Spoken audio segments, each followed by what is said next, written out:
कपड़े धोने वाली बहू। शादी के पहले से ही विभा को कपड़े धोने का बड़ा शौक था। कभी नल के नीचे तो कभी तालाब के पास। अरे मेरी नीली वाली लुंगी नहीं दिख रही है। विभा की अम्मा कहाँ रखी है लुंगी? अरे वो तो विभा ने परसों ही धोकर रखी थी आपकी अलमारी में। देखो वहीं होगी। वो ना मैंने आज धो दी, मुझे लगा कि गंदी हो गई होगी। अरे कैसे गंदी हो गई थी?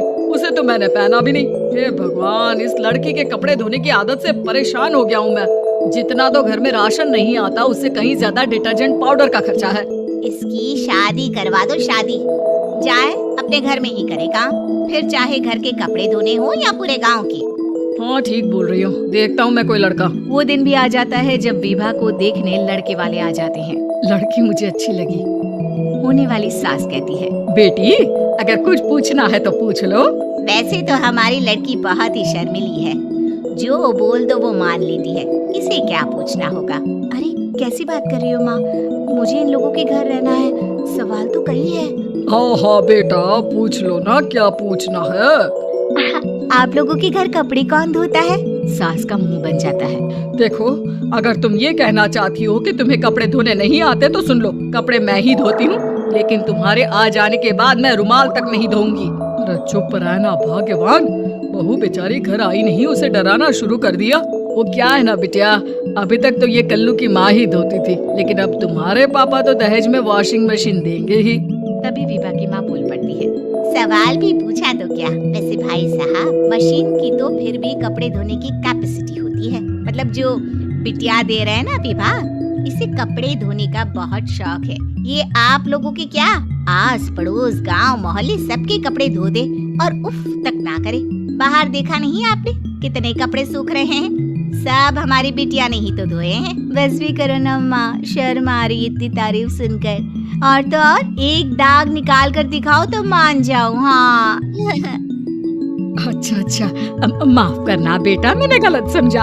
हमें तो रिश्ता बहुत पसंद है। और ऐसे जुड़ जाता है रिश्ता कपड़े धोने का शौक रखने वाली विभा का। उसकी शादी हो जाती है कोयला फैक्ट्री में काम करने वाले कल्लू के साथ। शादी के बाद अचानक विभा चिल्लाती हुई सास के पास आती है। सासू माँ, अरे सासू माँ कहाँ है आप? ये तो धोखा है, धोखा दिया आप लोगों ने मुझे। इसे ससुर के चक्कर के बारे में पता चल गया।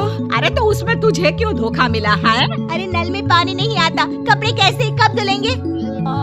अच्छा तू पानी नहीं आ रहा उसकी बात कर रही है। तो आपने क्या सोचा? कुछ नहीं। अच्छा तेरी माँ ने कहा था कि कपड़े धोने का शौक है तुझे, याद आया मुझे।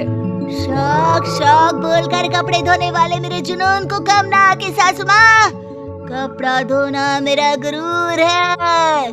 तभी पति भी वहाँ आ जाता है। अभी मैंने इसे सनी देओल की फिल्म दिखाई है, उसी के डायलॉग मार रही है माँ। अच्छा सुन, साफ साफ बता रही हूँ, पानी सुबह 4 से 6 और शाम को 10 से 12 आता है, समझी? विभा टाइमिंग सुनकर हैरान हो जाती है। ये क्या भूतों का मोहल्ला है? सुबह 4 बजे उठकर कौन कपड़े धोता? 4 बजे टंकी में पानी जाता है, फिर सारा दिन धोना ना, किसने मना किया? अरे कैसी बात कर रही है? 200 लीटर की टंकी में कितने कपड़े धो लूंगी मैं? सुबह ही उठ जाऊंगी मैं। अब क्या था, विभा सुबह 4 से लेकर रात के 12 बजे तक कपड़े ही धोती रहती। एक रोज सास पड़ोस से निकलकर कहीं जा रही होती है कि साथ वाली कहती है, हाँ कल्लू की माँ, जरा ये बताओ कि 2 साड़ी है, 2 ब्लाउज और एक पेटीकोट और एक नाड़े वाला लंबा कच्छा। हाँ तो? अरे तो क्या, कितना लोगी धुलाई ये बताओ। धोबन दिख रहे हैं हम क्या? हमारे पति सरकारी नौकरी से अभी रिटायर हुए हैं और बेटा सुपरवाइजर है कोयला फैक्ट्री में। धोबन समझ रखा है हमें? हाय रे कल्लू की अम्मा, माफ कर दो, वो तो मोहल्ले में यही सब बता रहे थे कि तुमने बहू को कपड़ा धुलवाने के काम में लगा दिया है। सास को पड़ोसन की बात सुनकर गुस्सा आ जाता है। वो घर पहुंचती है जहां घर के बाहर ही इतने सारे कपड़े सूख रहे होते हैं जितने कि किसी धोबन के घर पर। अरे ओ कल्लू की दुल्हन, बाहर निकल। माँ जी यहीं आ जाओ, बाथरूम में चादर धो रहे हैं हम। अरे अभी हम धोते हैं, तुमको बाहर निकलो। ये आस पड़ोस वाले बोल रहे हैं कि हम बहू से कपड़े धुलवा कर उसे कपड़ा धोने वाली बना दिए हैं। अरे छोड़ो ना माँ जी, किन लोगों की बातों में आती हो? आस पास के लोगों का तो काम ही होता है कि वो किसी तरह सास बहू को लड़ा दे। बहू सारे घर के कपड़े धोती है, ये क्या कम है? बोलिए। सास को भी लग जाता है कि वो बहू का ये सनकीपन नहीं छुड़वा सकती, इससे अच्छा है कि खुद ही चुप हो जाए। एक रोज सास और बहू मंदिर जाते हैं, जहाँ सास की साड़ी वहाँ खड़ी भीख मांगने वाली से मिलती है। माँ जी क्या बात है? आपकी आपकी साड़ी उस भिखारन से कितनी मिल रही है ना? हाँ हाँ देखो तो दोनों की साड़ी मिल रही है। क्या बात है कल्लू की अम्मा, तुम खुद को तो अफसर की बीवी बताती हो और ऐसी सिंपल सी प्लेन साड़ी पहनकर घूमती हो। सिंपल और प्लेन नहीं है ये साड़ी। तो क्या सोने के धागे से फूल बने हैं? कुछ भी सासू माँ, कुछ भी। हाँ बने थे इस साड़ी में सोने के धागे से फूल। मेरे पति लेकर आए थे मद्रास से स्पेशली मेरे लिए 10,000 की। ताहे भाई साहब इस भिखारन के लिए भी सेम टू सेम साड़ी लेकर आए होंगे 10,000 की।